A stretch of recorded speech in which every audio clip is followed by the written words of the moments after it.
எல்லாருக்கும் வணக்கம். நம்ம இப்ப எந்த படத்தோட ரிவ்யூ பார்க்க போறோம்னா, யார்றா அந்த பையன்? நான் தான் அந்த பையன். படத்தோட ரிவ்யூ தான் பார்க்க போறோம். என்னடா ரீல்ஸ்ல வர காமெடி எல்லாம் படம்ன்னு சொல்லி சொல்லி ரிவ்யூ பண்றேன்னு கேட்கலாம். அதுதாங்க எடுத்து விட்டுருக்காங்க. நானும் அதுதான் ரிவ்யூ பண்ண முடியும். சரி படத்த யாரு டைரக்ஷன் பண்ணியிருக்காங்க? நம்முடைய பவுல்ராஜ் அப்படின்றவர் தான் வந்து டைரக்ஷன் பண்ணியிருக்காரு.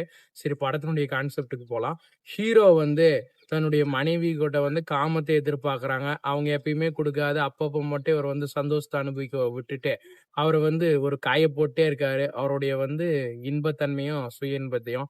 அப்ப பார்க்கும்போது அவரு என்ன பண்றாருன்னா, பணத்த குடுத்து நெறைய பொண்ணுங்க கிட்ட போயி, அவரு அந்த சுகத்த வந்து அனுபவிச்சுக்கிறாரு. அது வந்து பொண்டாட்டிக்கு வந்து பிடிக்கவே இல்ல.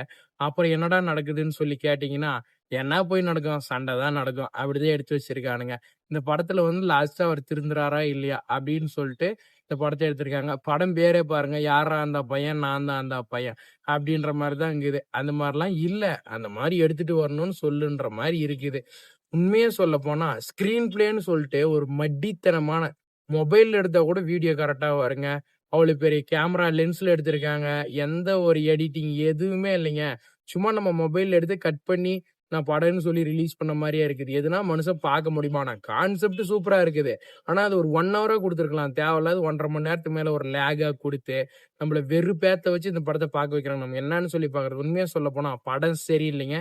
நீங்களும் இந்த படத்த பார்த்து ஏமாந்துறாதீங்க. பாய்.